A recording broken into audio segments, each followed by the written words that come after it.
Welcome back to my YouTube channel. Today's story takes us into the Hollow Reach, where Captain Raha Oe and her crew aboard the Anvil of Defiance discover the terrifying truth that humanity wasn't born by accident, but engineered by an ancient race called the Shapers as a living weapon for a cosmic war.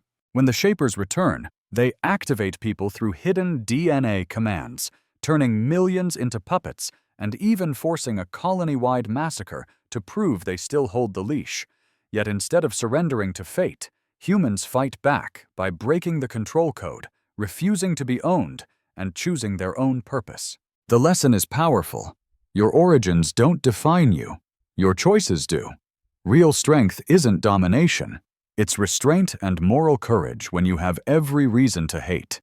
And sometimes the only way to survive the end of the world is to unite, even with former enemies, while protecting one thing that matters more than victory: freedom. Imagine spending 19 years sailing the same ocean, only to look up one night and see the stars are all wrong. That's the nightmare Captain Raha Oe was living.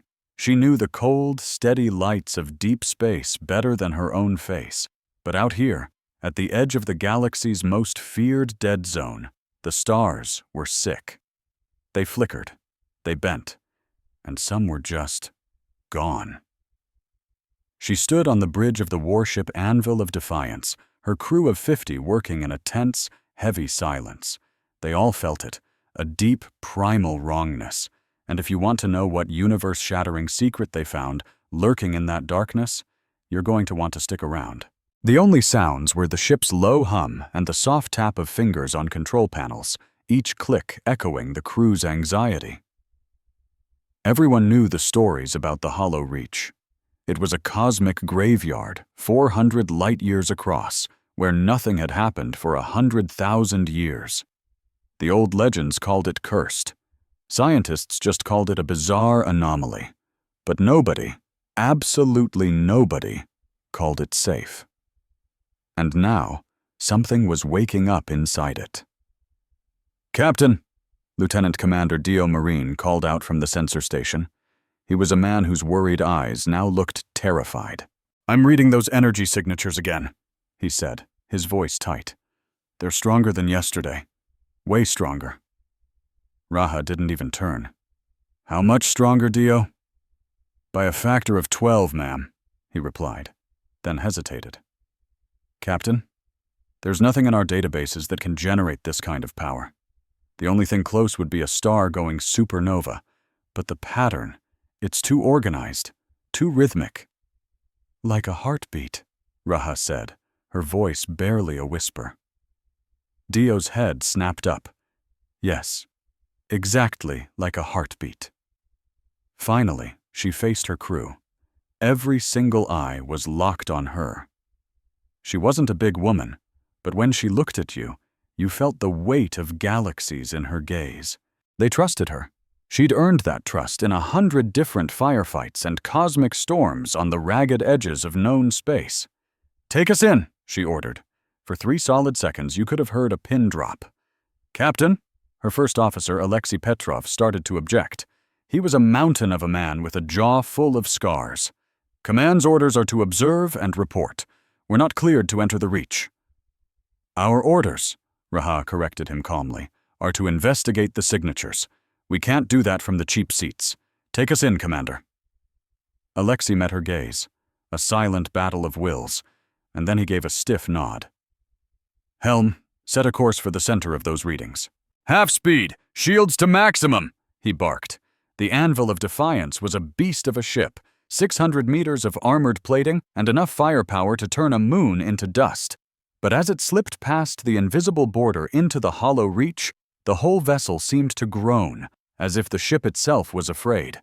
For 2 days, they sailed through absolute nothing. There were no stars here, no planets, not even a speck of dust. It was the cleanest, most sterile patch of space Raha had ever seen, and it felt fundamentally wrong. Space is supposed to be messy, full of the cosmic leftovers from dying stars. This place hadn't just died. It had been scrubbed clean. On purpose. Then on the third day, they found it. A solid mass appeared on the sensors, something impossibly huge, just sitting in the dead center of the void. As they got closer, the bridge crew fell into a stunned silence, their minds struggling to process what the view screen was showing them. It was a man-made structure, the size of a small moon, a frozen cathedral hanging in the endless night. Its surface was carved with patterns that seemed to warp and twist the longer you looked at them. Towers taller than mountain ranges scraped the blackness, and canyons deep enough to hold oceans crisscrossed its surface, and from its deepest crevices a faint light pulsed with that same slow, steady rhythm, a heartbeat. "What is it?" Dio whispered, his voice trembling with awe. Raha stared at the impossible sight, and a strange feeling bloomed in her chest. It wasn't fear, it was recognition, like a long-lost memory surfacing from the deepest part of her soul. "I don't know," she said, her voice filled with a new kind of resolve. "But we're about to find out. We're going inside." They sent probes first, which found a doorway big enough to fly the entire warship through. Inside was a cavernous space filled with alien machinery on a scale that dwarfed them, as if it were built for giants. Raha led the landing party herself, 20 soldiers in full battle armor, a few scientists, and Dr. Fen Vasari, the ship's brilliant and notoriously impatient chief geneticist. Vasari was known for being the smartest person in any room, a fact she never let anyone forget. They walked through hallways that seemed to stretch into infinity. Strange symbols on the walls began to glow as they approached, the ancient structure slowly waking up to greet its visitors. The air was thin and cold, but breathable. Someone, or something, had kept this place on life support for eons. Vasari was the one who found the heart of the machine. It was a circular chamber, nearly a kilometer wide, with a massive pillar of dark crystal at its center. Frozen lightning seemed to pulse inside it, perfectly in sync with the heartbeat they'd detected. At its base were smaller pillars holding what Vasari instantly knew were data drives. They were alien, ancient beyond comprehension, but their function was unmistakable. "Get me hooked into these," Vasari commanded, her usual cool demeanor betrayed by the slight tremble in her hands. It took her team 6 agonizing hours, wrestling with technology that was 100,000 years their senior. But finally, Vasari broke through. The data began to stream, and the truth it revealed didn't just break the world, it shattered their entire understanding of existence. The first files were biological records, genetic blueprints. As the code scrolled across her screen, all the blood drained from Vasari's face. She knew this genome. Every scientist on Earth knew it. It was the most studied, most mapped-out sequence in all of human science. It was human DNA. But this wasn't a record of something they found. It was a record of something they made. The files were engineering schematics, detailing every choice and modification that went into building a species from scratch. The species being engineered was us. Vasari read on, her horror growing with every line. Humanity, or as the files called us, the target species, had been designed for a purpose: high resilience, extreme adaptability, powerful aggression, and unbreakable social bonds for unit cohesion. We were engineered to be problem solvers who thrived on conflict. We weren't the result of a happy accident of evolution. We were a weapon, a biological weapon, designed, built, and planted on a small blue planet in a forgotten corner of the galaxy, left to grow and sharpen ourselves through war until it was time for collection. The designers called themselves the Shapers. They were the first civilization, ancient beyond imagining, and they had once ruled the galaxy. They created life, terraformed worlds, and bent the laws of physics to their will. But then they met something that scared them. The records called it the Unraveling, a force from outside the galaxy that didn't destroy things, but simply unmade the rules that allowed them to exist. The Shapers fought the Unraveling. And they lost. Shattered and desperate, they hatched one final, desperate plan. They would forge the perfect warriors, a species born from conflict. They would hide them away to grow strong on their own, and when the time was right, they would return, activate their living weapon, and unleash it on their ancient enemy. We were that weapon. Earth was just the factory floor, and the Shapers weren't gone. They were right here, sleeping inside this moon-sized ark, just waiting for their alarm clock to go off. It was all happening because they were waking up. Captain Raha Oe stared at the report in the small briefing room aboard her ship, the Anvil. She read it once, then she read it again, just to be sure. Finally, she set the datapad down on the table and just stared at the far wall for what felt like an eternity. "You're certain," she said, not as a question, but as a plea. "I've never been more certain of anything in my life," Vasari replied. The scientist looked like she hadn't slept in a week, haunted by fear, but also burning with a quiet fury. Raha knew that feeling, because it was igniting in her own gut. The genetic markers are a perfect match. The design specs describe human DNA with an impossible accuracy. Captain, we were manufactured. Every war we ever fought, every empire we built just to tear it all down. And every single time we clawed our way back from the brink of extinction, it was all part of their grand experiment. They engineered us to be soldiers. Then they kicked back and watched us practice killing each other. Raha squeezed her eyes shut. She saw her grandfather, a hero of the Kepler uprising. She saw her mother, dying to protect a colony from raiders. Every history lesson, every war memorial, every story ever told about human bravery and human cruelty. It was all a script.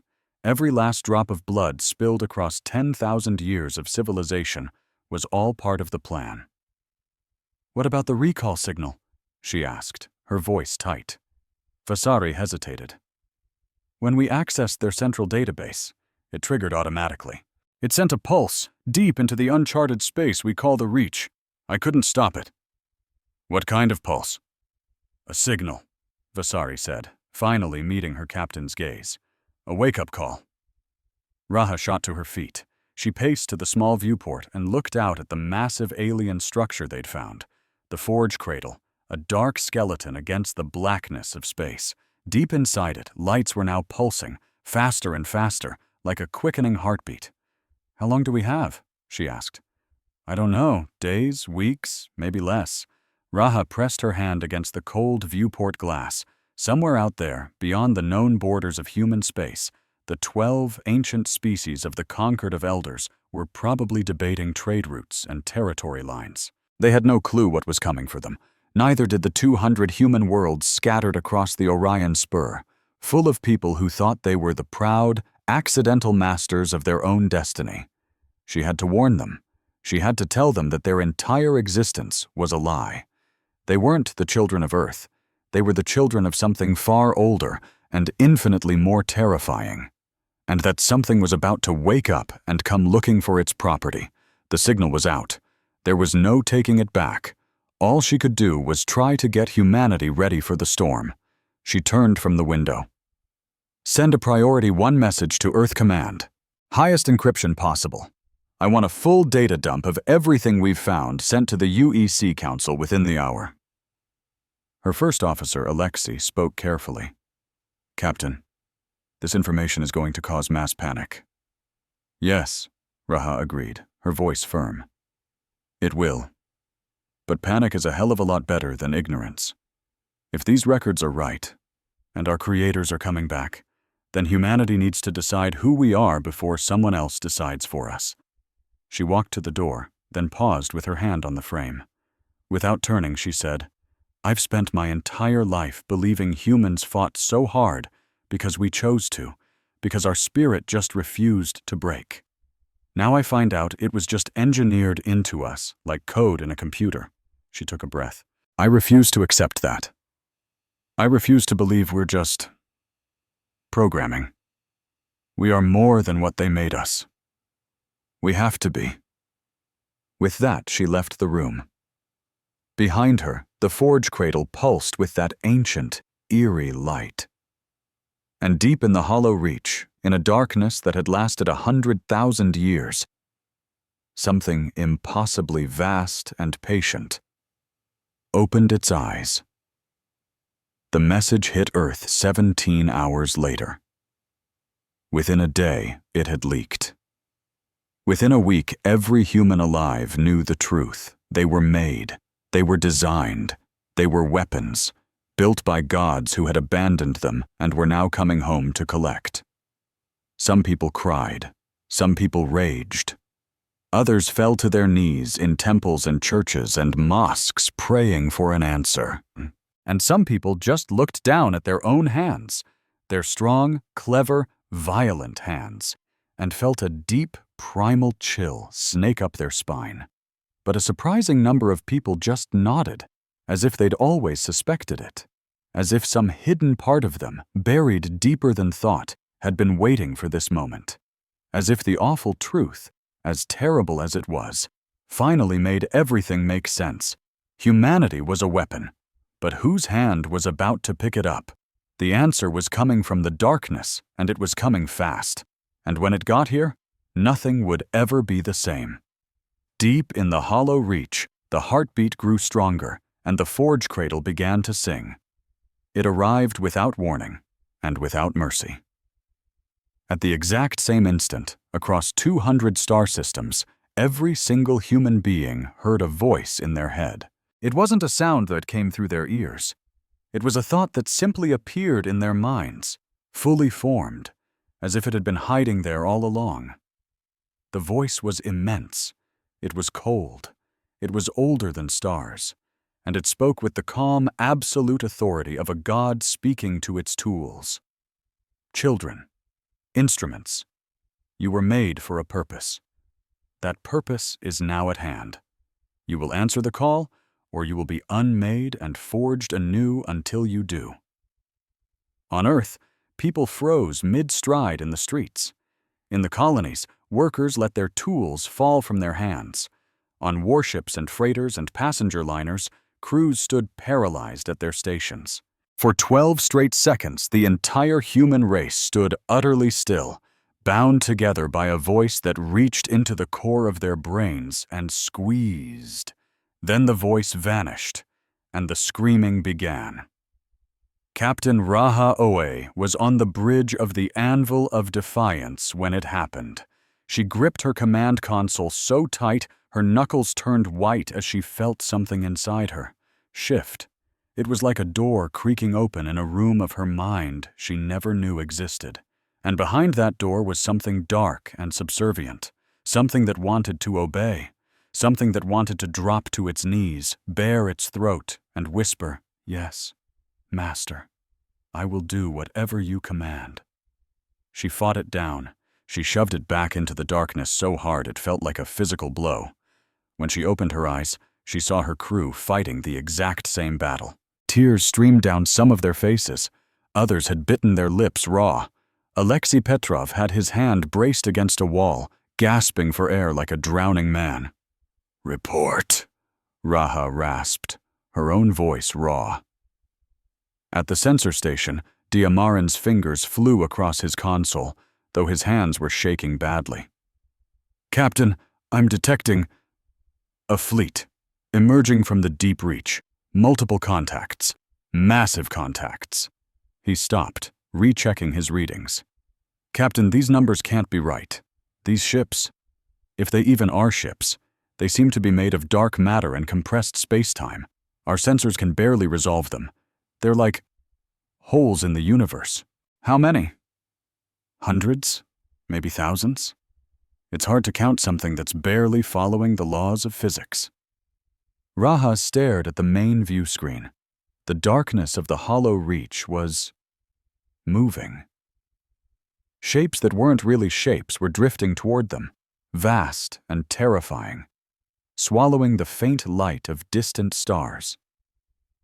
They weren't made of metal or rock. They were something else entirely, something that lived on the very edge of reality. and they moved with the slow, patient confidence of beings that had never, ever had to rush. At the heart of the formation was one shape larger than all the rest. It was a vessel the size of a small moon, and it pulsed with the same heartbeat rhythm Raha had detected weeks ago. It was alive. They were all alive. "The Shapers," Raha whispered. The largest of the beings broadcast a new message, but this time it came through the ship's comms, not their minds. An image appeared on every screen on every human ship, in every human city, all at once. It was a face, or something like a face. It was carved from what looked like living crystal, angular, smooth, and completely alien. Its eyes glowed with a light older than most stars, and they looked out with an expression that could have been curiosity, or contempt, or maybe just the way a farmer looks at his cattle. When it spoke, the voice had a name. "I am Ithkal," the being said. "I am hierarch of the Shapers, the last of the first makers. I designed the seed that grew into your species. I chose the world on which you were planted. I sculpted the pressures that forged you into what you are today. You exist because I willed it. You are strong because I made you strong. You are clever because I made you clever. You fight because I made you fight." The crystal face tilted. "I have slept for 100,000 of your years. I have dreamed of this day. The great purpose for which you were created is finally here. You will serve as you were designed to serve. This is not a request." The transmission cut out. Across every human world, the reaction was instant and chaotic. Governments collapsed into emergency sessions. Military fleets scrambled to red alert. Civilians either flooded into shelters or stood in the streets, staring at the sky. Some were crying, some were screaming. Most were just locked in a stunned, horrified silence. The news channels played the same clip on a loop. The face of Ithkal staring out from every screen like a god handing down judgment. But something else was happening too. Something quieter and far more terrifying. Dr. Fenna Vasari was the first to see it. She was back on Earth, working in a high-security military lab deep underground. Her young assistant, a man named Tomas, walked into her lab, and with one hand calmly lifted a workbench that weighed 300 kilograms. He set his tool down, staring at his hand like he'd never seen it before. "Doctor," he said, his voice trembling, "something is wrong with me." Within hours, that same story was echoing across human space. People were, changing. Not all of them, but millions. They were suddenly faster, stronger, their minds sharper than ever.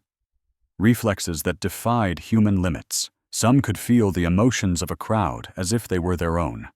Others could glance at a complex battle map and instantly see the winning move, like the knowledge was downloaded directly into their brain. A few even reached out and touched ancient Shaper technology, and it hummed to life, responding to them like a loyal hound to its master. Dr. Vasari brought in Tomas and 40 others who had changed, and what she discovered chilled her to the bone. The dormant Shaper genetic code, woven into the very fabric of human DNA, was waking up. That voice of Kyle from the forge cradle hadn't just been a message, it was a trigger. A command, buried in our blood for 100,000 years, was activating abilities we never knew we had. She called them the Awakened, and the name stuck. "It's a recall signal," Vasari explained to the United Earth Confederacy's Emergency Council, deep in a secure bunker under Geneva. "The Shapers built these activation codes right into our DNA. When they broadcast that message, they flipped a switch, and the Awakened are becoming what the Shapers always intended for us to be. They're becoming the soldiers they were designed to be," she finished. "Can it be stopped?" asked Chancellor Priani, the leader of the UEC. I don't know yet, Visari admitted. This code is tangled up with everything that makes us human. Our aggression, our ability to form bonds, our knack for creative thinking under pressure. These were all engineered traits. If we try to remove the Shaper code, we might just remove ourselves along with it. Chancellor Nair spoke quietly, the terrible realization dawning on him. So they designed us, and they built in a way to control us. Vasari nodded grimly. Yes, we're weapons with a safety switch, and they just turned it off. The news of the awakened ripped through the galaxy like a wildfire. The Conquered of Elders, a coalition of 12 ancient species that ruled the galactic core, had been watching with concern ever since Raha's discovery of the Forge Cradle. Now their concern curdled into outright fear, and that fear quickly turned into action. The Conquered had always been nervous about humanity. We expanded too fast, reproduced too quickly, and fought way too well. In just 3,000 years, we'd gone from one little planet to over 200 star systems, with no sign of stopping. The older races had seen aggressive species before, but there was something different about humans, something that didn't follow the usual patterns, and now they knew why. Humans weren't natural. We were purpose-built weapons, created by the most powerful civilization the galaxy had ever known. And now our creators were back, ready to activate their arsenal. The emergency session of the Conquered lasted for 72 hours straight. When it was over, High Speaker Melise of the Iridari, the oldest member species, delivered their decision in a broadcast sent to every corner of civilized space. The species known as humanity has been revealed to be an artificial construct, designed as a weapon of war by the entities known as the Shapers. This represents an existential threat to all free peoples of the galaxy. The Conquered demands the following: immediate submission of all human military forces to Conquered oversight. Full genetic screening and suppression treatment for all humans showing awakened characteristics. And a permanent quarantine of all human-occupied systems until this threat is resolved. Failure to comply will result in the human species being classified as a hostile weapon system and treated accordingly. The ultimatum was a gut punch to all of humanity: submission, quarantine, genetic suppression. The Conquered wasn't offering a helping hand. They were offering a leash. They were telling us to lie down and let them put a collar on us, all because they were afraid of what we might become. Chancellor Nair's rejection was swift and defiant. "We are not a weapon system," she declared in her response. "We are a people. We did not choose our origins, but we will choose our future. We will not submit to genetic suppression or quarantine. We will deal with the Shaper threat ourselves." From the bridge of her ship, the Anvil of Defiance, Captain Raha Osi watched the political firestorm erupt. She had, against all her wishes, become the most famous person in human history. She was the one who had uncovered the truth. Every news network wanted her. Every government sought her counsel. She ignored them all. She was a soldier, not a politician. And right now, her eyes were fixed on the massive Shaper fleet sitting in the darkness, watching them like a patient cat waiting for the right moment to pounce on a cornered mouse. The Shapers didn't reply to humanity's refusal. They didn't argue or make another threat. For 2 solid weeks, their fleet just hung there in the void, silent and impossibly patient, as if time was meaningless to beings who had lived for millions of years. And then, they showed us exactly what their leash could do. Ashen Vale was a colony on the far edge of human space. 40 million people called it home. It was a peaceful farming world, known for its vast green plains and mild weather. Most of the people there weren't soldiers. They were families, farmers, children. 70,000 of them were awakened. On a Tuesday evening, local time, every single awakened person on Ashen Vale stopped what they were doing. They stopped mid-sentence, mid-meal, mid-embrace with their children. Their eyes went vacant, their faces emotionless. And then, they started to kill.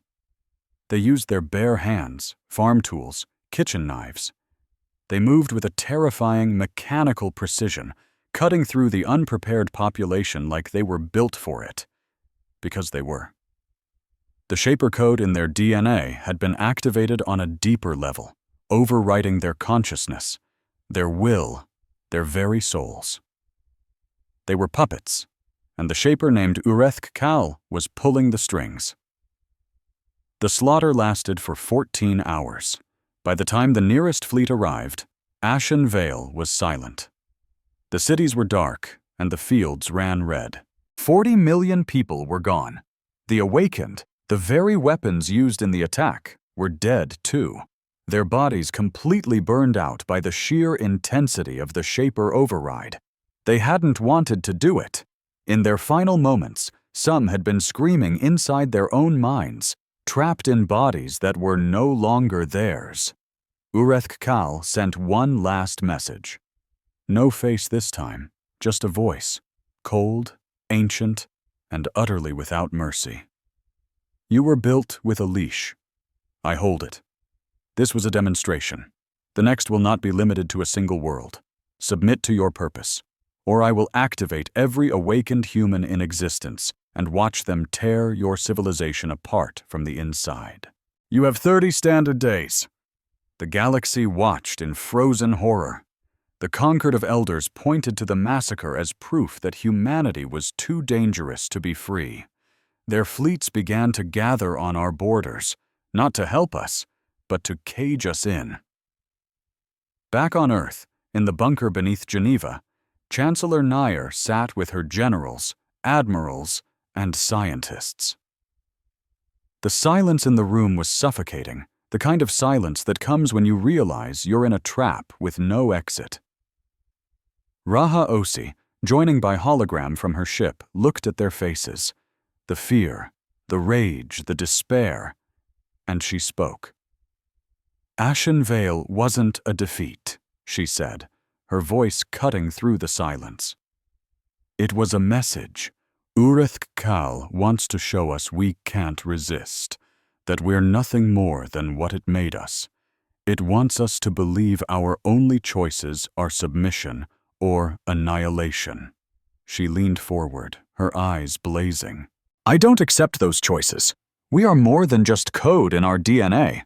We are more than weapons waiting for an order to fire.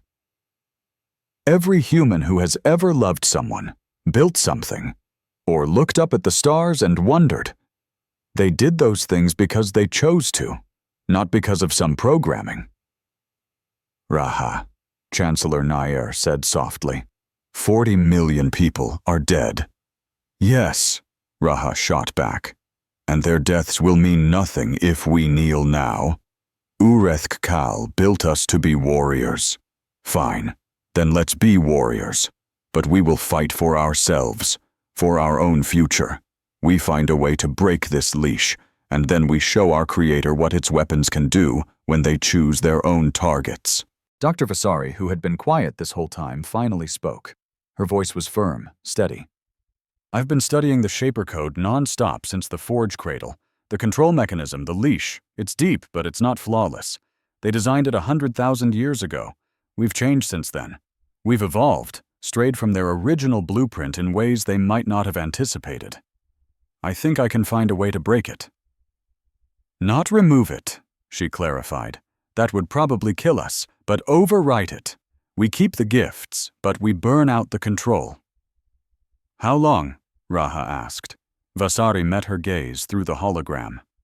Give me time, resources, and people willing to take some incredible risks, and I will give you an army that answers to no one but itself. You'll have it, Chancellor Nair promised. Whatever you need. Vasari's request was chilling. I need volunteers, she said. People willing to let me rewrite their DNA while they are still alive. The process is going to be agonizing. Some of them won't make it. I can't promise anyone's safety. All I can promise is that whoever survives will be free. In the weeks that followed, as the clock on Urethk's final demand ticked away, the volunteers started coming. They poured in from every colony, every nation, and every walk of life. There were soldiers and teachers, farmers and engineers, both the awakened and the ordinary. They came because they were terrified, because they were furious, and because something deep inside them, something more fundamental than the code the Shapers had written into their genes, refused to be property. They came because they were human, and humans, whatever their flaws, don't bow down easily. From the bridge of her ship, Raha watched the list of volunteers grow longer and longer. For the first time since entering this forsaken stretch of space, she felt a tiny flicker of something that might just be hope. It was small, fragile, and completely surrounded by an ocean of darkness, but it was there. Beyond her viewport, the Shaper fleet hung in the blackness, as patient as the grave. The conquered fleets prowled the edges of human territory like a pack of wolves. The clock kept ticking down, and deep within the DNA of every living human, a silent war was being waged in the space between heartbeats, a battle between what they were made to be and what they chose to become. The universe held its breath, and humanity, as it always had, refused to sit still. The horrifying images from Ashenvale were broadcast on every screen across the galaxy. They showed streets slick with blood and eerily empty. They showed buildings with doors ripped from their hinges. They showed the faces of the dead, their expressions a frozen mask of shock and terror, murdered by their own neighbors, their own friends, their own families, all turned into puppets by a command written in their blood before they were even born. 40 million souls, extinguished in a single night. The galaxy recoiled in fear and revulsion. The conquered of elders pointed to the massacre and declared, "See, this is what happens when weapons are left to their own devices." The Shapers pointed to the same images and said, "This is what happens when weapons defy their purpose." But both sides came to the exact same conclusion. Humanity had to be controlled. Humanity, however, had other plans. Something shifted after Ashenvale. It wasn't a change you could detect on sensors or track with data. It was the kind of change that ignites in the hearts of 9 billion people scattered across 200 star systems. Before that night, humanity had been lost, fractured, and scared. Discovering their engineered origins had shattered their sense of self, leaving them stumbling in the dark, unsure of who they were. Ashenvale burned all that confusion to ash. What was left behind was something simple, brilliant, and absolutely terrifying. It was rage, sure, but it was more than that. It was purpose. The Shapers had ironically designed humanity to unify under pressure, to form powerful bonds in the face of a common threat, to become their most dangerous when they were most desperate. They just never imagined that instinct would be turned on them. But that's the risk you take when you build a weapon that can think for itself. Sometimes, it chooses its own enemies. For the first time in 3 centuries, every human faction, government, colony, and fleet spoke with a single, unified voice. The squabbles that had divided humanity for generations, the political backstabbing, the territorial arguments, the cultural clashes, all of it just faded away, like whispers drowned out by a clap of thunder. The message was simple, and it was unanimous. Never again. Deep in an underground facility beneath Geneva, Dr. Fen Vasari worked with the intensity of a woman who had declared war on the laws of biology itself. She'd gathered a dream team of the greatest geneticists, neuroengineers, and xenobiologists humanity had to offer. 73 scientists, working in rotating shifts around the clock, fueled by terrible coffee and a cold, simmering fury. They called the project Prometheus. Vasari had picked the name. In the ancient Greek myths, Prometheus was the titan who stole fire from the gods and gave it to mankind. The gods punished him brutally for it. Vasari didn't give a damn about the punishment. She just wanted the fire. The problem she faced was monstrously complex. The Shaper's control code wasn't some separate program tacked onto human DNA. It was woven into the very essence of what made people human. The aggression that fueled soldiers and athletes, the bonding instincts that made people lay down their lives for their friends, the creativity that gave birth to art and invention, the stubbornness that made humans refuse to quit even when it was the only logical thing to do. All of it had been engineered by the Shapers. The control mechanisms were tangled up in every single one of those traits. Trying to remove the Shaper code entirely would be like trying to take the sugar out of a cake that's already been baked. You can't do it without completely destroying the cake. But Vasari wasn't trying to remove it. She was trying to overwrite it. Think of it like a lock and key, she explained to Raha during one of their encrypted calls. Raha had been put in charge of humanity's entire military defense and was coordinating the fleet from the flagship, Anvil of Defiance. She wasn't a scientist, but she had to understand what Vasari was creating. The Shapers installed a lock in our DNA, Vasari went on. A control system that responds to their signal, like a door that opens only when they knock. I can't remove the lock without tearing down the wall it's built into. But I can change the lock. I can rewrite it so their key doesn't fit anymore. We keep everything that makes us strong. We just burn out the part that lets them pull our strings. And this actually works? Raha asked. Vasari paused. In theory, yes. In practice, I have no earthly idea. The only way to know for sure is to test it on a living human being.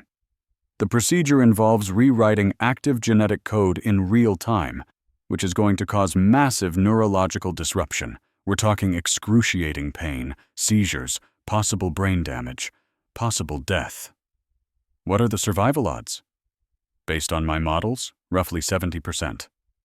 So 3 out of every 10 people will die. Yes. Raha was quiet for a long moment. Have you tested it? I tested it 4 hours ago, on myself. Raha just stared. Vasari looked like she had been through a war. Her eyes were bloodshot, and her hands were wrapped in thick bandages where she'd clawed at them during the seizures. A dark bruise stained her forehead where her head had slammed against the floor. But she was alive.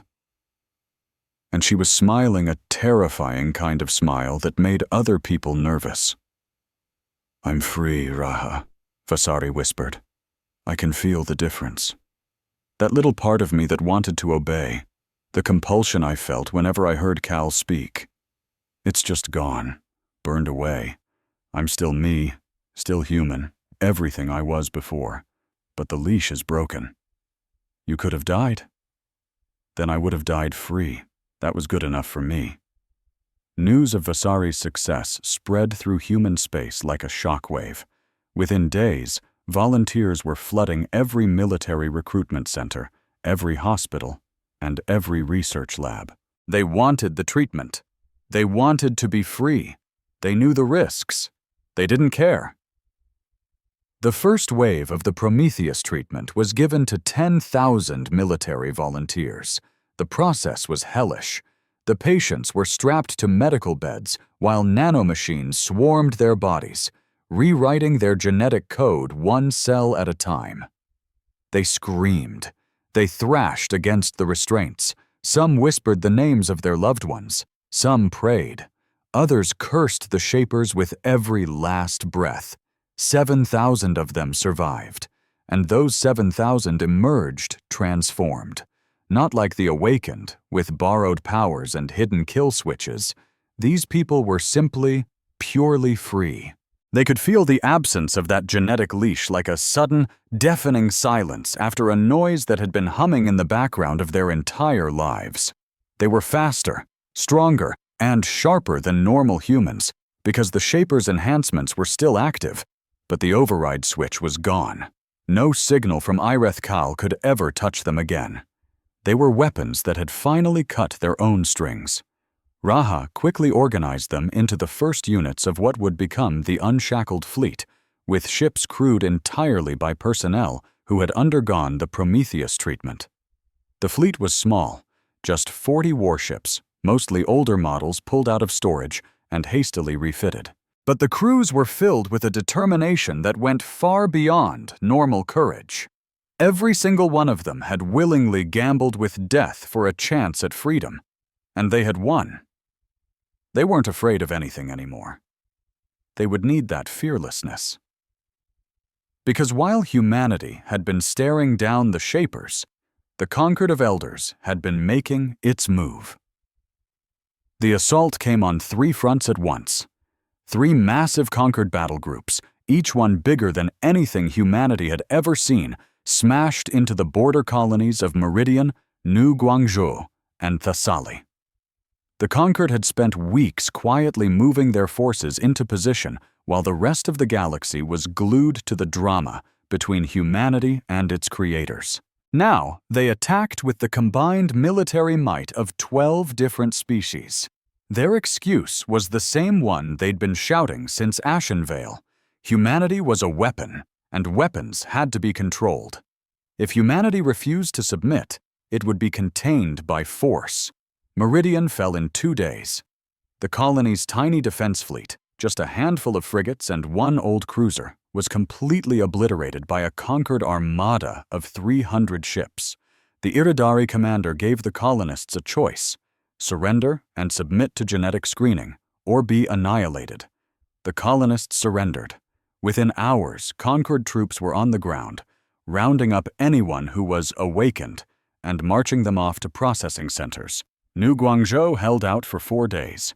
Its defense fleet fought bravely, buying precious time for civilian ships to escape, but the final outcome was never in doubt. When the Concord took the system, they locked it down tight. But the colony of Thessaly held on. It wasn't because they were stronger. It was because their commander, a woman named Colonel Ada Brightite, refused to let math be the reason she surrendered. She had 60 ships against 400. She arranged her fleet in a shield around the planet and dared the Concord to break through. So the Concord came. For 6 days, Ada Brightite's fleet fought. They lost 40 ships but took 90 of the enemies with them. When her own flagship was finally crippled and dead in space, she broadcast one last message on every open channel. "My name is Colonel Ada Brightite of the United Earth Navy. I am not a weapon. I am not a tool. I am a human being, and I fight because I choose to. You can take this system. You can take my ship. You can kill me and every soul on this planet, but you will never, ever own us. Watch us. We were not built to be owned. We were built to be free." The Concord fleet blew her ship out of the sky. But her words had already reached every known civilization in the galaxy, landing like a spark in a tinderbox. The ripples began to spread.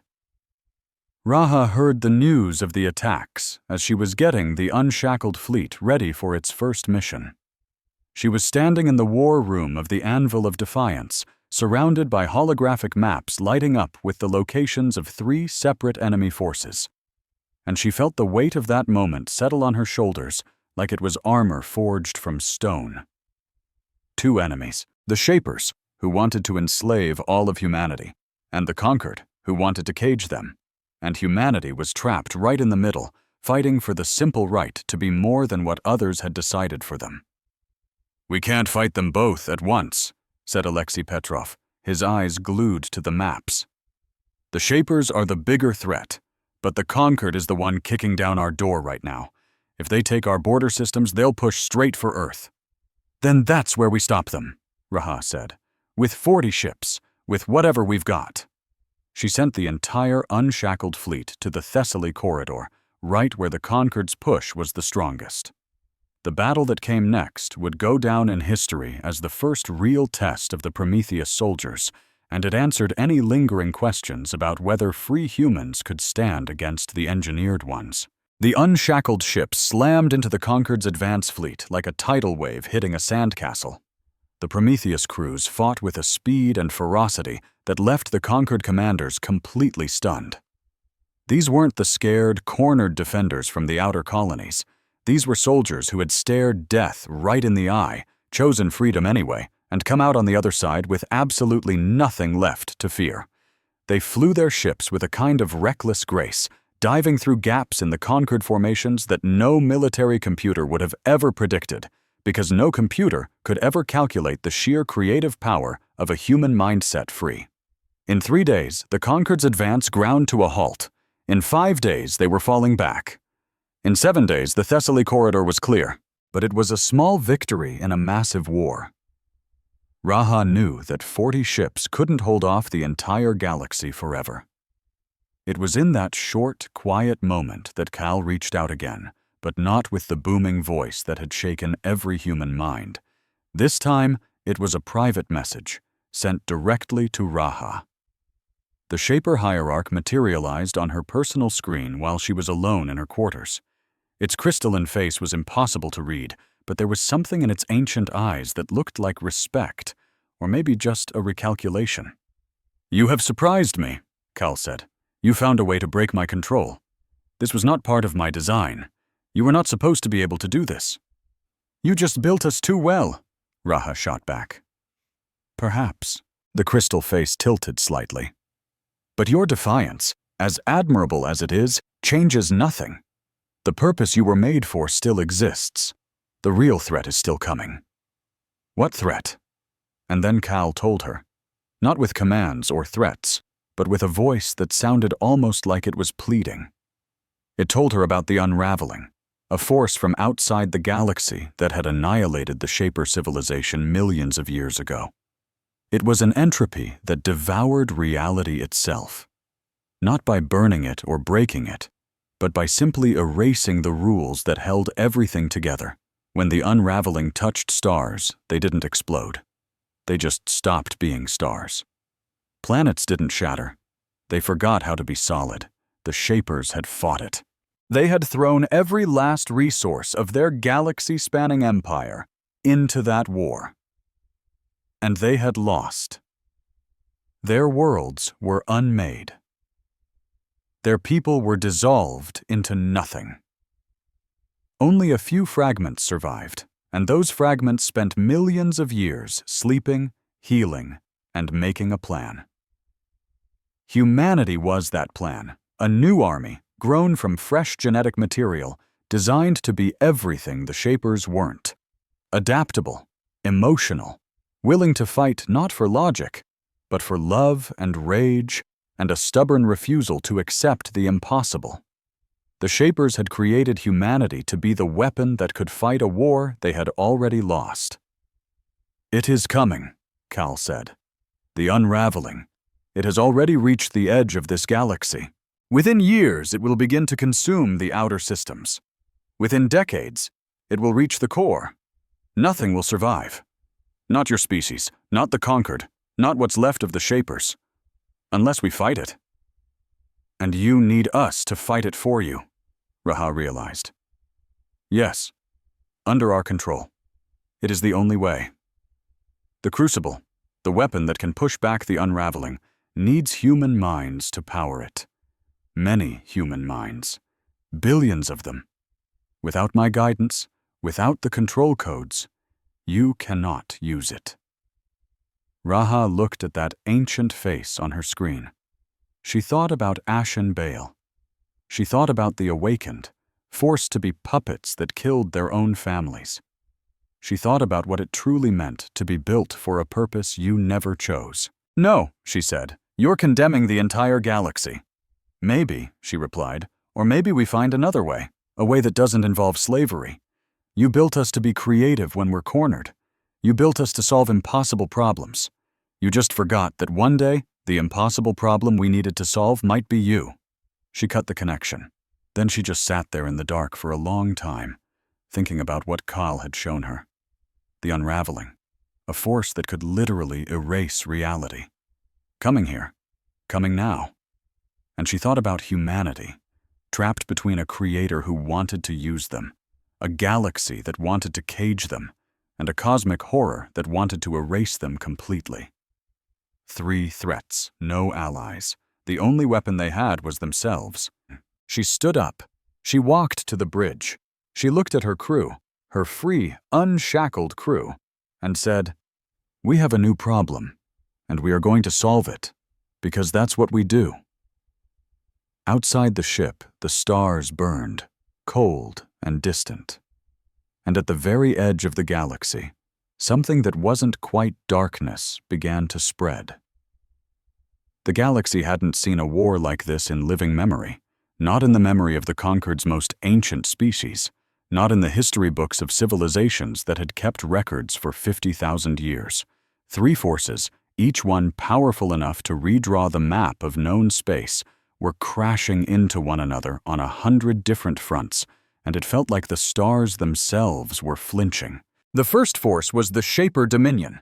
Cal's fleet of living ships made of dark matter was cutting a path from the hollow reach straight toward the galactic core. The Shaper ships didn't fight like normal warships. They literally bent space around themselves, sending enemy weapons fire into other dimensions and crushing ships by folding the space they were in into a knot. Behind them came the thralls, millions of awakened humans who hadn't gotten the Prometheus treatment. Still tied to the Shaper leash, they piloted stolen human ships and fought with the horrifying efficiency of minds that had been stripped of everything but the ability to wage war. They were slaves, prisoners in their own bodies, and they killed with a precision that made the galaxy weep. The second force was the Conquered of Elders. 12 species, ancient, powerful, and terrified, had put aside their own conflicts to build the biggest military alliance the galaxy had ever known. Their combined fleet was over 60,000 warships strong, from the elegant, blade-shaped cruisers of the Iridari to the colossal armored dreadnoughts of the Cathar to the swarm ships of the tiny but brilliant Vima. Their plan was simple and brutal: contain humanity, destroy the Shapers, and survive no matter what. The third force was the smallest, and by far the most dangerous: the Unshackled. Free humanity. Raha Umar's fleet had grown since the battle in the Thessaly corridor. The Prometheus treatment was now being done on an industrial scale, with labs on 30 different worlds running around the clock. The survival rate was up to 75%, thanks to Visari's work refining the process. But their numbers were still tiny compared to their enemies. While the Conquered had 60,000 ships, and the Shapers had their reality-bending armada, the Unshackled fleet had just over 4,000 vessels. 4,000 ships against the entire galaxy. "We can't win a war of attrition," Raha told her command staff in the war room of the Anvil of Defiance. The holographic map showed the three forces as glowing clouds of light: red for the Shapers, blue for the Conquered, and gold for the Unshackled. The patch of gold was very, very small. "We don't have the numbers. We don't have the factories. If we fight this war the way they expect us to, we will lose." "So what's the plan? How can we possibly fight them?" Alexei Petrov asked, his voice tight with desperation. Raha stared at the star map, a ghost of a smile on her face. "We'll fight like humans," she said. "We're going to cheat." And just like that, the Unshackled strategy was born, a plan fueled by sheer nerve and brilliance. Instead of trying to defend territory or match the enemy ship for ship, Raha broke her fleet into small, lightning-fast strike groups. Each one was commanded by a Prometheus-enhanced captain with a single, simple order: cause absolute, unrelenting chaos. These groups savaged supply lines, ambushed lone squadrons, and hit shipyards like ghosts, vanishing before the enemy could even mount a defense. They turned humanity's inside knowledge of both Conquered and Shaper technology into a weapon, hitting weaknesses no one else even knew existed. They fought dirty, they fought smart, and they fought with the savage creativity of a people who had absolutely nothing left to lose. The first real test was at Kalen's Gate, a vital hyperlane crossroads connecting the galactic core to the outer worlds. Muddy the Conqueror had parked a massive fleet there to choke off traffic, trapping both humans and Shapers. Commanding that fleet was Admiral Saurin Ka of the Velith, one of the Conquered's most brilliant military leaders. Saurin Ka had 500 warships under his command. Raha, had just 93. The fight for the gate raged for 11 days. Raha's fleet appeared from nowhere, using an uncharted route that was supposed to be impossible. The hyperspace calculations were so mind-bendingly complex that the Concorde's own navigation systems had written it off as a dead end.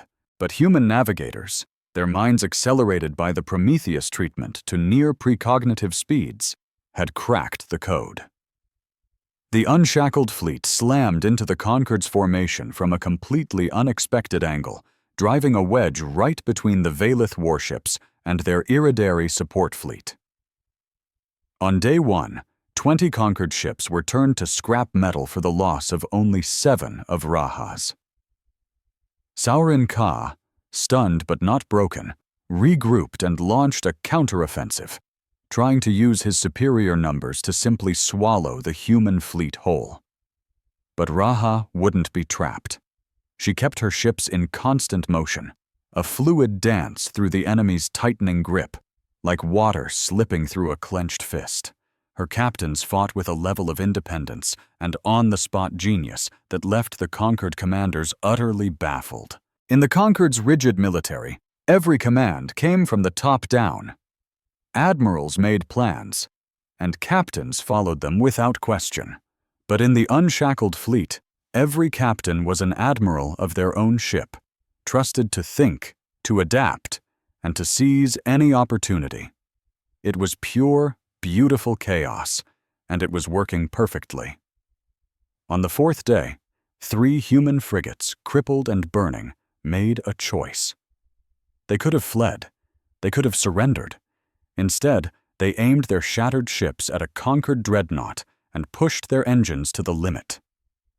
The dreadnought's shields buckled under the first impact and held against the second, but the third shattered them completely. The resulting explosion vaporized the dreadnought and 2 cruisers flying alongside it.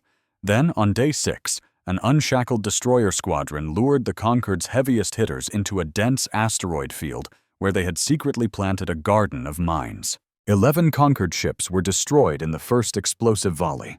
The survivors scrambled back into open space, right where Raha's main fleet was lying in wait.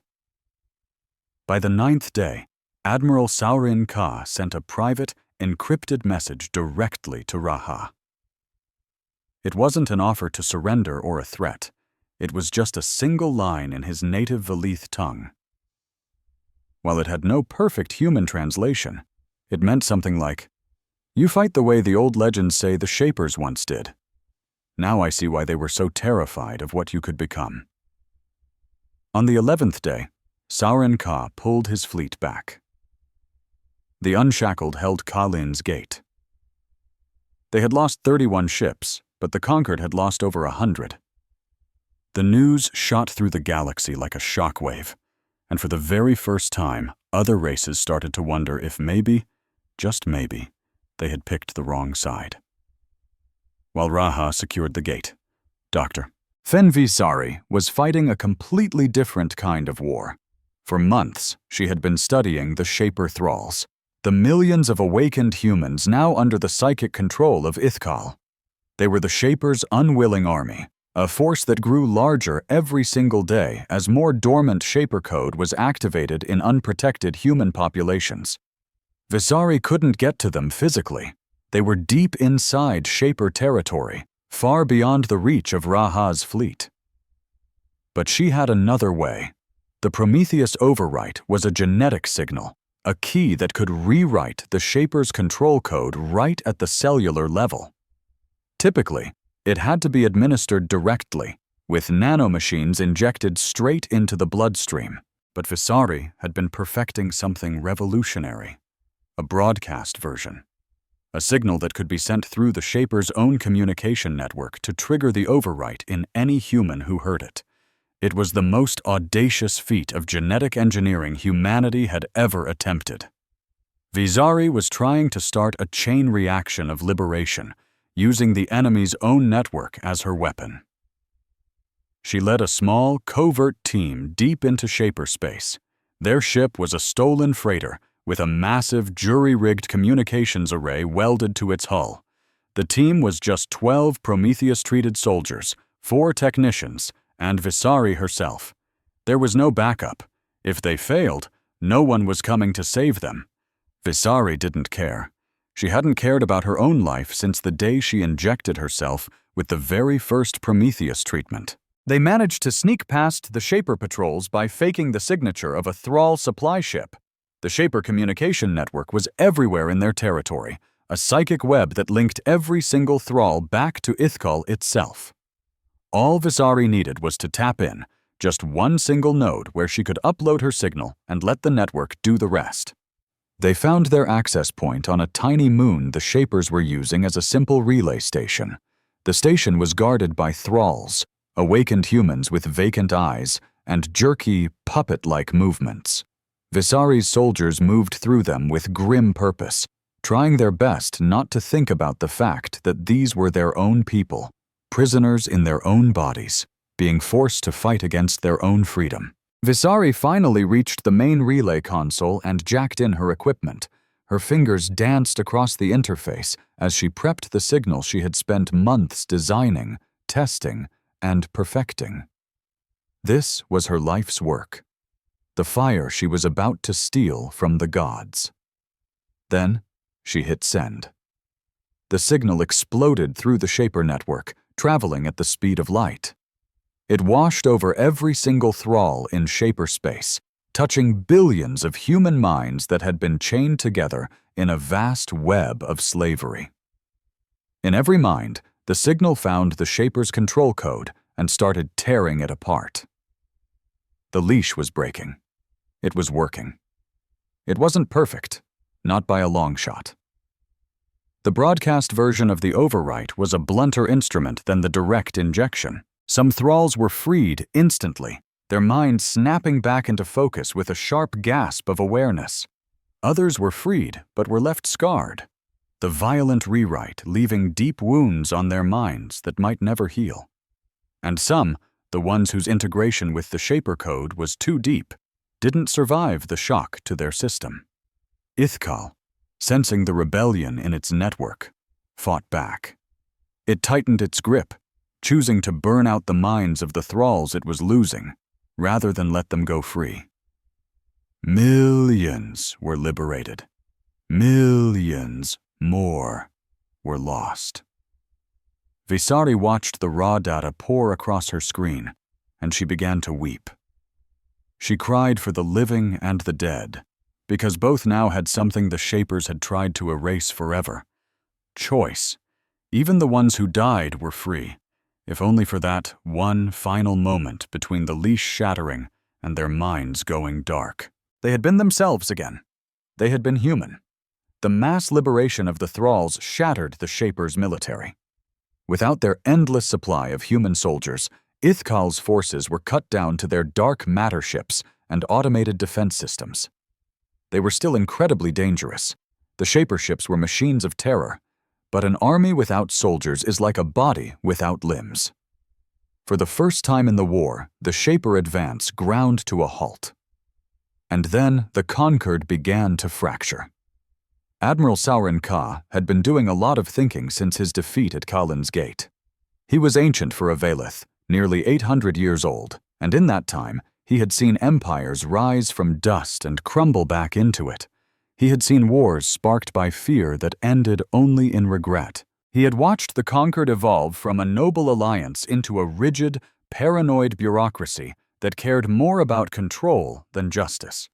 He looked at what the conquered was doing to humanity, quarantining entire colonies, forcing genetic screenings, and punishing an entire species for the circumstances of their birth. And he felt an emotion he hadn't experienced in centuries. Shame. The Veleth officially withdrew their fleet from the conquered alliance. A few days later, they were followed by the Dremori, a quiet, philosophical species who had been against the war from the very start. Together, they sent a message to the unshackled fleet. "We do not support what was done to your people in the past," the message read, "and we do not support what is being done to them now. We propose an alliance, not as masters, but as equals." Raha accepted. For the first time since the nightmare began, Humanity had allies, but a new clock was ticking, one that was running out for the entire galaxy. The unraveling appeared at the edge of known space, 6 months sooner than even the Shapers had predicted. It didn't arrive with a grand announcement. There was no invading fleet, no enemy to shoot at. The unraveling was exactly what Ithkal had described, a rolling wave of pure entropy that simply erased reality. The first system to go was a tiny, uninhabited red dwarf star on the absolute fringe of the galactic rim. 1 second it was there, a faint star with 3 dead planets. The next, it was just gone. The star didn't explode. The planets didn't break apart. It started at the edge of the galaxy. Entire star systems just vanished, wiped off the cosmic map so completely it was as if they were never there to begin with. Then another system went dark, and another, and another. A wave of absolute nothingness was creeping inward, heading for the core, for everything and everyone. By galactic standards, it was moving slow, but it was unstoppable. Nothing could even slow it down. And in its wake, it left nothing. Not a vacuum, not a void, but a place where the very laws of physics had been erased. A scar on reality where nothing could ever grow again. The great three-way war just stopped. Not out of a desire for peace, but because a monster had come to devour them all, and suddenly their bitter grudges seemed very, very small. Raha OA managed to get everyone to the table aboard a neutral station. It was the first time in history that the unshackled, what was left of the conquered, the Velith Dremori alliance, and even a projection of the ancient being Kal, shared the same room. The air was so thick with hatred you could barely breathe. Every single person there had lost loved ones to someone else in that very room. "This unraveling doesn't care about our fights," Raha said, her voice cutting through the silence. "It doesn't care who's right or who started what. It has no interest in justice or revenge. It will consume us all just the same. We either fight it together or we die apart." High Speaker Mileus of the Iridari scoffed, her voice like ice. "And how exactly do you suggest we fight the end of the universe itself?" The answer came from Ireth Kal. The crystalline projection of the Shaper hierarch, ancient and impossible to read, filled a corner of the room. "There is a device," it stated. "I call it the Crucible. I built it an eternity ago, long before your species even existed. Its purpose is to anchor space-time, to hold the fabric of reality together against this very decay. You will find it in the Forge Cradle, deep in the Hollow Reach, the same place your captain first learned the truth of her creation." Raha already felt a cold dread creeping up her spine. "And what does this crucible need to work?" she asked, almost afraid of the answer. "A human mind," Kal said. "The device interfaces directly with consciousness, specifically human consciousness. Human. Your entire neural structure was engineered for this compatibility. A single mind, connected to the crucible, can stabilize a vast region of space. A great many minds, linked as one, could push back the unraveling from the galaxy itself." "And the minds that link to it? What happens to them?" Raha pressed. For the briefest moment, something that looked almost like discomfort flickered across the Shaper's ancient face. "In the original design, the minds are consumed, used as fuel, burned away to power the stabilization field. My intention was to use billions of purpose-grown humans. Their sacrifice would have saved all of existence." A deep, chilling silence fell over the room. "You built us," Raha said, her voice dangerously calm, "to be kindling for a machine." Her tone was level, but her eyes were a wildfire. "I built you to save everything that is, Kal corrected. The method was always secondary to the goal. Not to us, Raha shot back. She turned to Dr. Vasari, who had been quiet until now. Doctor, you've been poring over Shaper Tech for months. Tell me there's another way. Vasari stared at the crucible schematics Kal had provided, her eyes tracing the impossible lines of power. After a long moment, she looked up, and a tiny spark of something like hope ignited in her gaze. Maybe, she whispered. Just maybe. The crucible was built to consume minds because that was the crude, brute force way to do it. But the Prometheus overwrite, it changed how our minds connect with their technology. We aren't just batteries anymore. We can interface with their systems as partners, as operators, not just fuel. If I can adapt the Prometheus code to the crucible, we might be able to link human minds to it without utterly destroying them. Might be, echoed Alexei Petro, his voice heavy with doubt. Let's be clear, Vasari continued. The risk is off the charts. And it's going to require something the Shapers never, ever planned for. Willing volunteers. Not one mind being forced into the machine, but thousands choosing, freely, to link together. The power won't come from the sacrifice. It will come from the choice. Raha scanned the faces in the room. She saw the raw fear, the crushing doubt, the sheer weight of all the lives already lost and all those still hanging by a thread. But beneath it all, in the eyes of every human there, she saw that same stubborn spark she'd seen in Ada Bright's eyes when she faced 400 warships with just 60 of her own. The same fire that led millions to volunteer for the Prometheus treatment, knowing full well that 3 in 10 wouldn't survive it. Then we're going to the Forge Cradle, Raha declared, her voice ringing with newfound resolve. All of us, together. And then we're going to show this unraveling what happens when it messes with people who simply refuse to be erased. The Allied fleet began to form. Ships from humanity, the Velith, the Dremori, the battered Concord, and even the shadowy vessels of the Shapers, all set a course for the Hollow Reach. They were heading for the heart of it all, to the very place where humanity's strange story first began. And all the while, behind them, the galaxy kept shrinking. One star at a time, winking out of existence, like candles being snuffed out by a wind from nowhere that would never, ever stop. The Allied fleet poured into the Hollow Reach, a river of light flowing into an ocean of pure darkness. From the bridge of the Anvil of Defiance, Raha Owai watched them pass on the main view screen. Human dreadnoughts, their angular gray hulls bearing the scars of a brutal war. Sleek Velith cruisers cutting through the void like silver needles. Dremori science ships, looking delicate but carrying the sharpest minds of their people.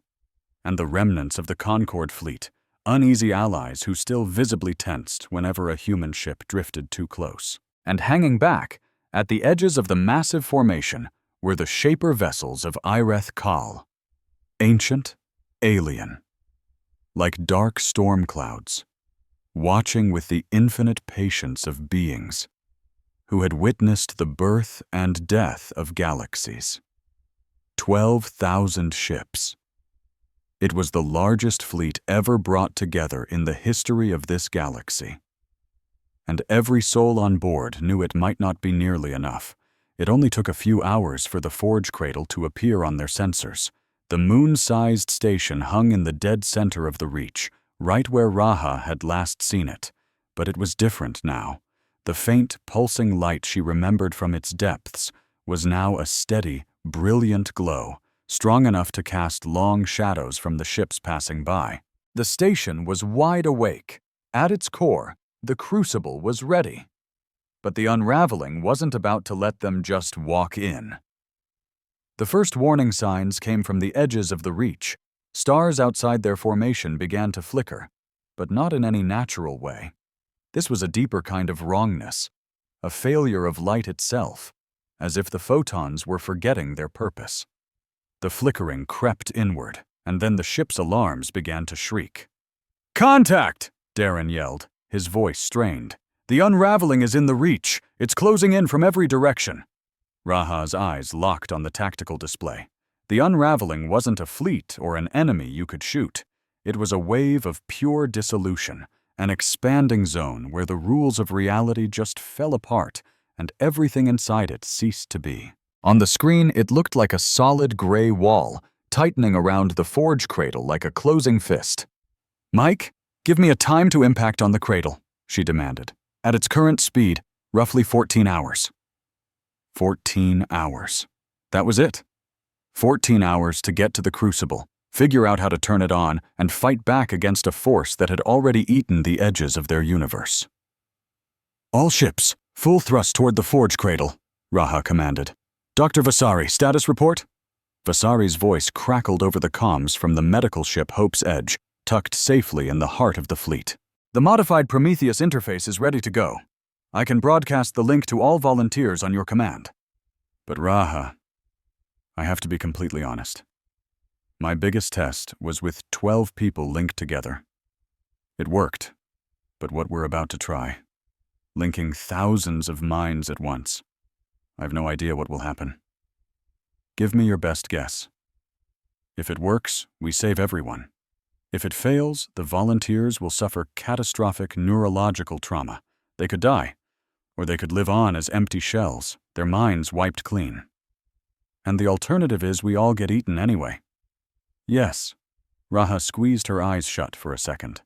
When she opened them, the fear was still there, but it was locked down, put in a box she'd deal with later.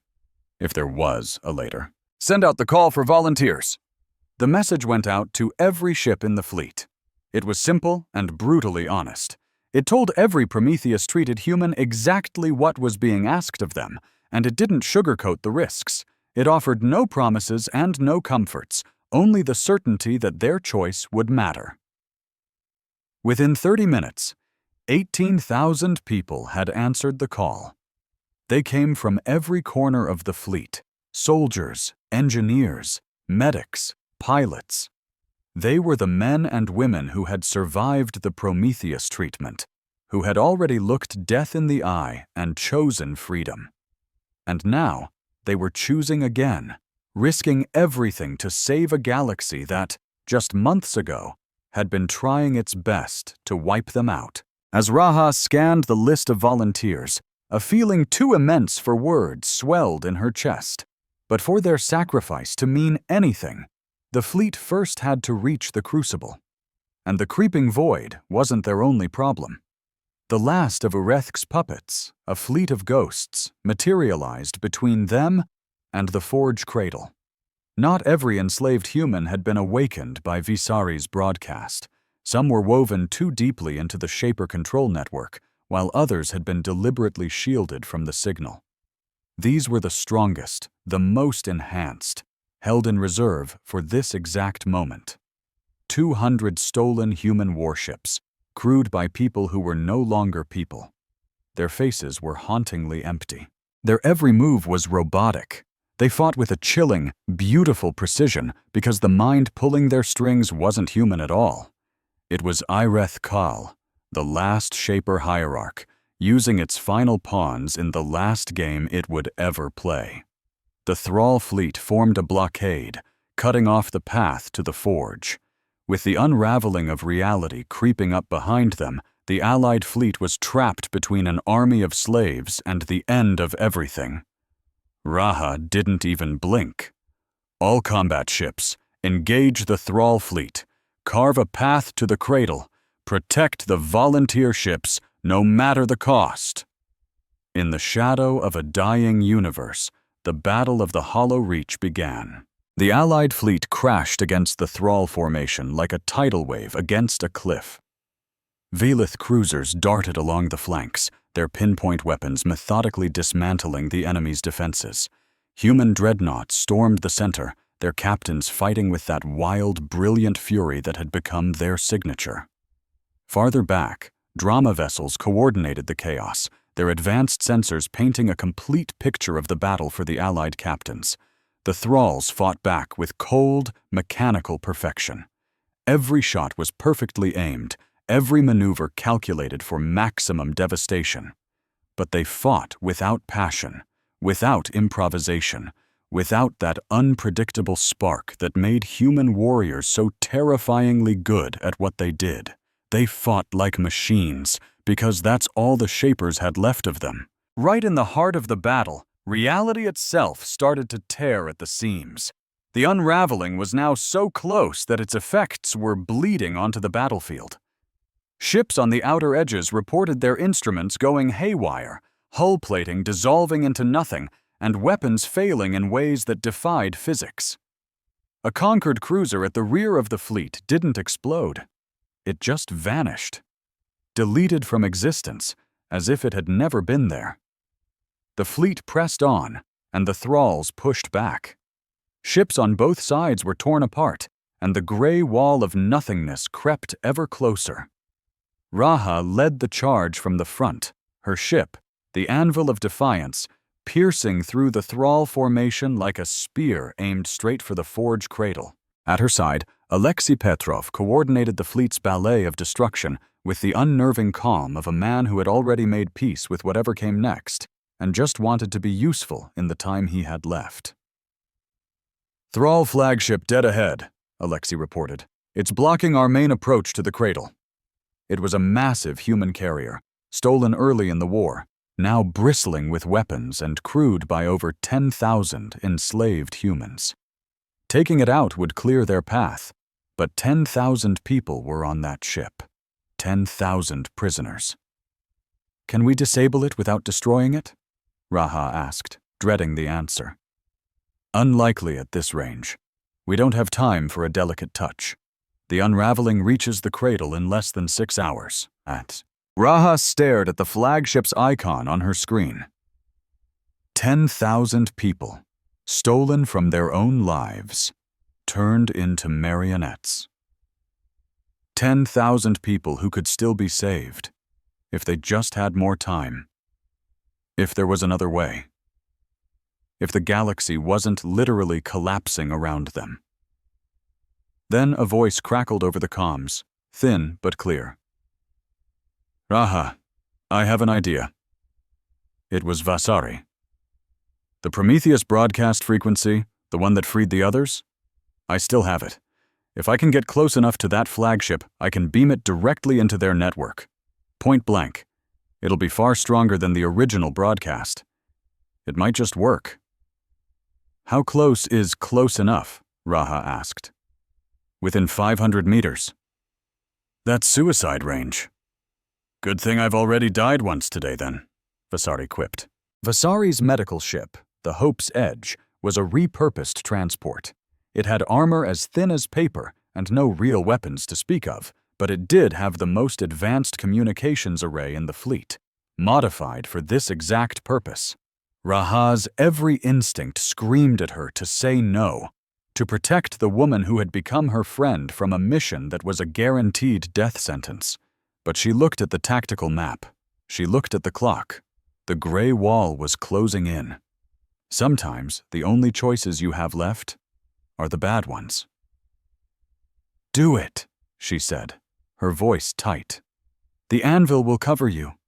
All ships, clear a path for the Hope's Edge." The fleet moved as one, a level of coordination born only when every single person knows exactly what's on the line. Ships hurled themselves at the enemy, deliberately drawing fire, taking hits they could have dodged, all to shield the small medical ship as it weaved through the beautiful, deadly chaos. The Hope's Edge made it to the Thrall flagship, 500 meters, point blank. Vasari hit the switch. The Prometheus signal slammed into the flagship like a bolt of lightning. On the bridge, in the engine rooms, in the gun batteries, 10,000 awakened humans froze. Their blank eyes flickered with light, their robotic movements faltered. And for one terrible, beautiful second, 10,000 people remembered who they were. Some of them screamed, others began to weep. Some just stared at the weapons they were holding, aimed at their own people, and collapsed in horror. Cal felt them break free, and it unleashed a storm of pure rage. The Shaper's consciousness smashed into the ship like a psychic hurricane. It couldn't retake their minds. The Prometheus code was already burning through their systems, so it tried to destroy them instead. It flooded the Shaper tech woven into the ship with energy, trying to overload the reactor and kill the very people it could no longer control. But the newly freed crew fought back, not with guns, but with sheer will. They resisted the override with the desperate ferocity of people who had just been handed their souls back and would rather die than lose them again. Engineers shut down critical systems faster than Cal could corrupt them. Technicians tore out Shaper hardware with their bare hands. The massive flagship shuddered and groaned as two powerful wills battled for its soul. And then, a voice, raw and broken but burning with defiance, broadcast from the flagship's bridge. "This is Captain Inam Abi of the UEE and Carrier Horizons Light. I am free. My crew is free. We are clearing a path to the Forge Cradle. All Allied ships, you have an opening. Go." The Horizons Light shifted, and the way was clear. Raha took it. The Anvil of Defiance led the volunteer ships through the cradle's main entrance at full throttle. Behind them, the battle raged on. Around them, reality was coming undone. Ahead of them, the Crucible was waiting. Raha left the bridge and headed for the landing bay. She wasn't going to watch this from a screen. She was going to be there, in the very place where she first learned what humanity wanted, to witness what humanity would choose to become. The central chamber was just as she remembered. The massive dark crystal pillar in the center, smaller pillars ringing it, and ancient walls covered in Shaper symbols that pulsed with light as she drew near. But now, the chamber was filled with a brilliant glow. The pillar was blazing with so much energy the air hummed and the floor vibrated. Visari was already there, looking like she hadn't slept in 3 days, which she probably hadn't. Her eyes were bloodshot. Her hands trembled slightly, but she moved with the fierce energy of someone running on nothing but willpower and pure spite. "The Crucible is ready," Visari said. "I've adapted the interface. It won't consume the volunteers. It will link their minds through the pillar, using their collective consciousness to stabilize space-time across the galaxy. The power comes from the network, from the connection, from their choice. Will it work? It should. It has to. I'm all out of time for second-guessing." The volunteers began to file in. 18,000 people entered the chamber and found places around the crystal pillar. They sat on the floor, on the steps, on ancient platforms. Some held hands. Some closed their eyes in meditation. Some just stared up at the pillar with a mix of awe, fear, and unbreakable resolve. Raha stood before them. She wasn't a politician. She was terrible at speeches. But as she looked out at these impossible, stubborn, beautiful people who had offered to risk everything to save a galaxy that had tried to erase them, she found the words. "They made us," she began, her voice echoing in the massive chamber. "The Shapers. They designed us right here, in this room. They wrote our DNA. They decided what we would be: warriors, weapons, tools. They gave us strength, cleverness, and rage, and they wove a leash into our very blood, so they could control us when the time came." She took a breath. "We torched the leash. We shattered the chains. We don't belong to anyone, and we're not anyone's weapon. But that's not why we're here. We're not standing here today just because we're free. We're here because we chose to be. Every single one of you could have stayed safe on your ships. Every one of you had the chance to walk away. The odds are a nightmare.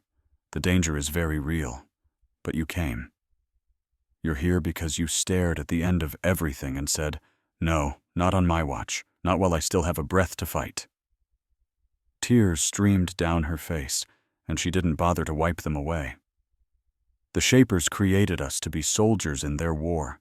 The races they conquered tried to chain us, terrified of what we might become. But the unraveling, it doesn't care about any of that. It will wipe all of us out: human, Valith, Dromori, Iridari, and even the Shapers, without a second thought. But we care. We care about one another. We care about every person on those ships waiting out there. We care about the people on every single world in this galaxy, even the ones who wanted to see us wiped from existence. We care because we choose to, not because it was coded into us. She turned to Vasari. "Light it up." Vasari hit the switch. The crucible roared to life. The crystal pillar exploded in light, sending energy pulsing through the chamber in brilliant waves that passed through walls, floors, and ceilings like they were nothing more than ghosts. 18,000 volunteers felt the connection click into place. They felt their minds stretching out, touching, becoming part of something enormous, warm, and unbelievably strong. This wasn't what the Shapers had in mind.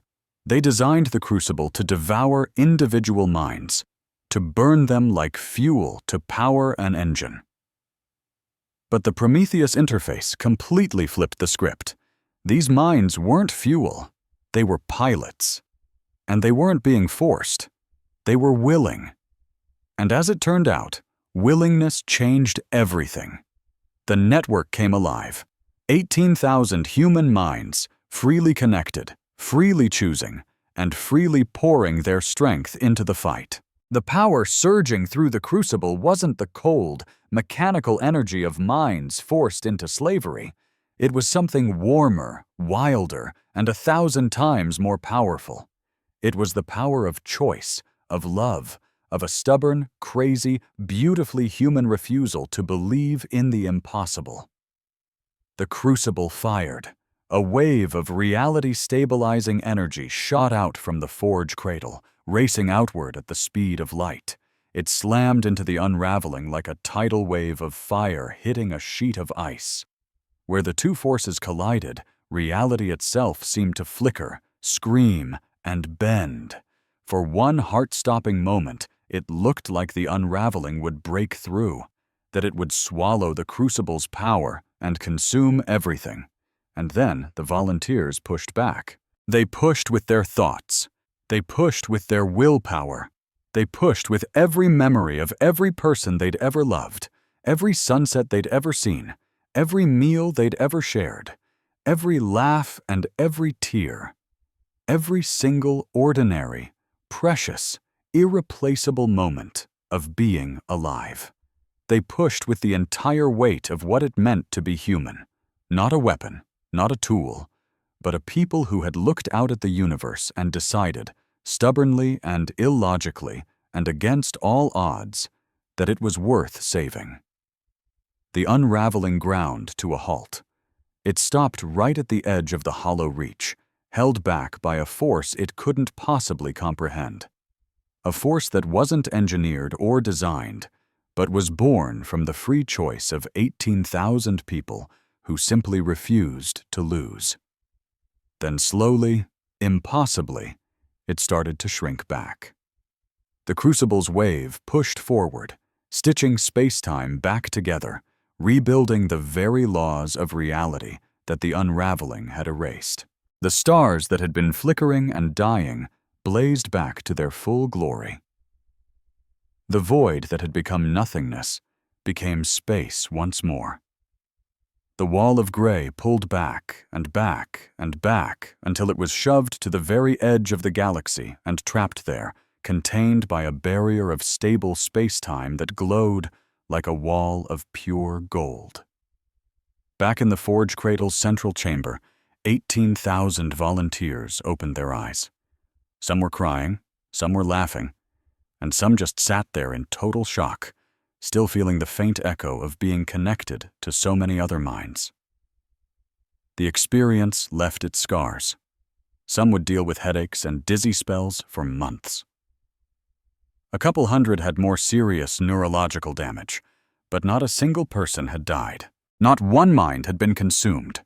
The fire had been stolen from the gods, and this time, Prometheus wasn't the one who got burned. Raha looked at them all and smiled. And that smile was the most beautiful thing anyone in that room had ever witnessed. The consequences came rolling in. The unraveling was contained. But it wasn't gone. It pushed against the barrier at the edge of the galaxy, constantly testing it, searching for any sign of weakness. The crucible would have to be maintained, the network of volunteers constantly refreshed and rotated for years, maybe even centuries. But for now, it was holding. Ithal pulled back into the deepest parts of the hollow reach. The last of the Shaper leaders had seen its own creation defy it, break its own leash, and reject its purpose, only to turn around and achieve that very purpose on its own terms. It had seen humanity achieve the impossible task it had built them for, but in a way it had never, ever intended. Irid had been proven wrong in the most profound way a creator can be. Its own creation had become greater than its design. In its very last message to Raha, Kal sent only one sentence. "I built you to be a weapon. You became something more. I don't have a word for what you are." Raha replied, "We do. We call it being free." Kal went silent.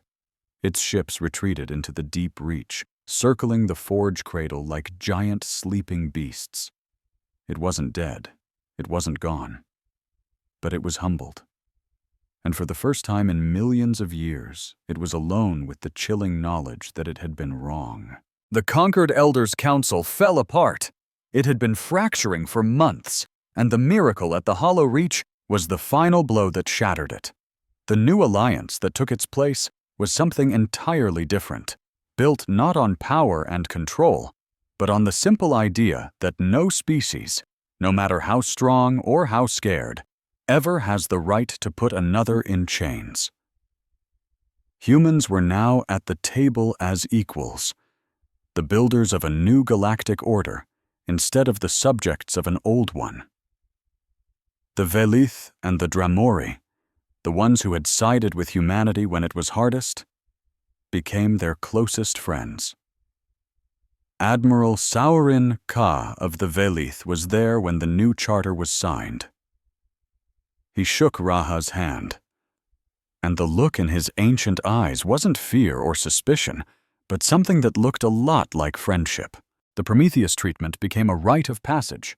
When they came of age, every human was offered the choice to have the procedure and burn away the last remnants of the Shaper's leash. The choice was always free. Nobody was ever forced or pressured.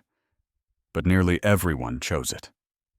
Because the funny thing about freedom is that once you know it's real, you can never go back to being anything less. The heroes of Ashenvale were never forgotten. Their names were engraved on a massive memorial that orbited their homeworld, a world being slowly rebuilt by people who refused to let their dead be just a memory.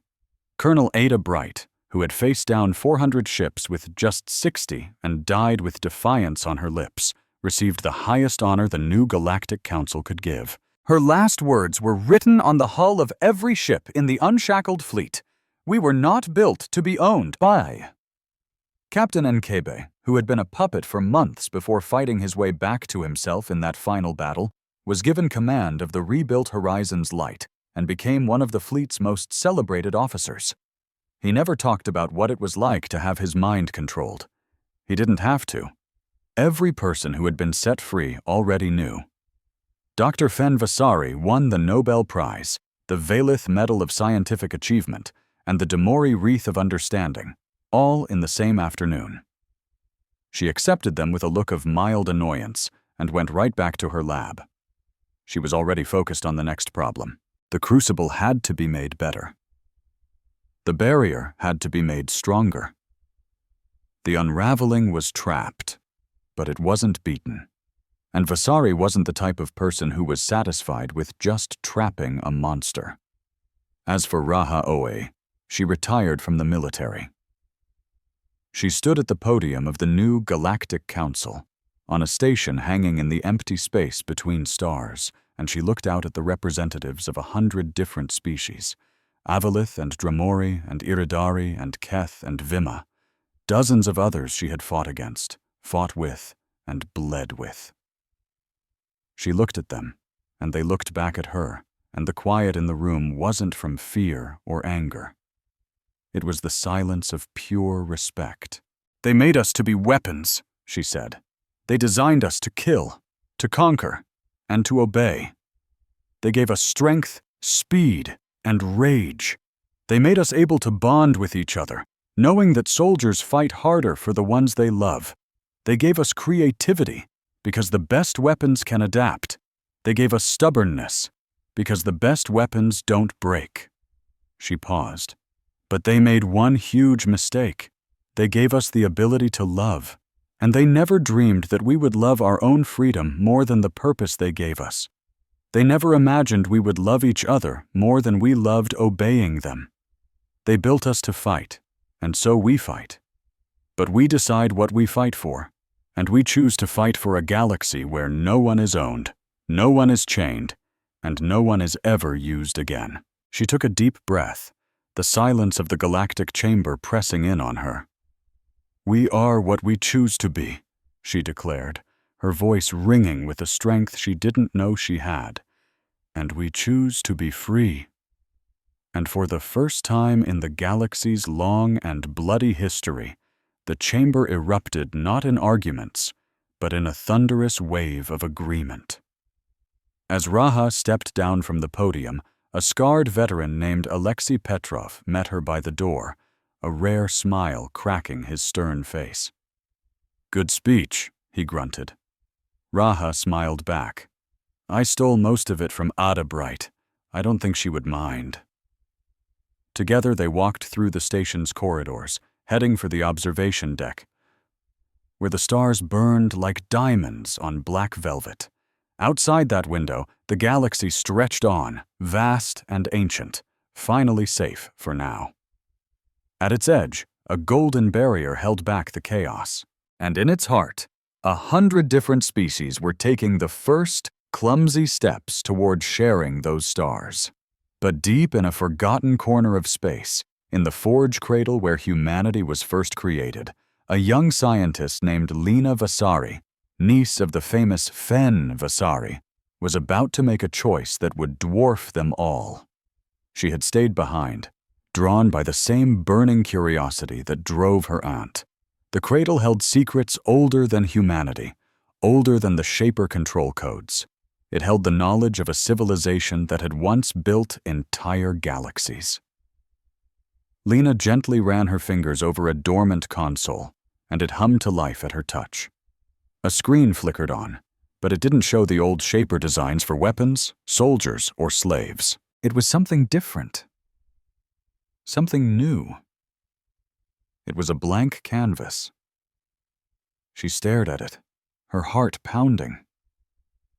This was the power to shape life, to design a species from scratch, to build a future from raw biology.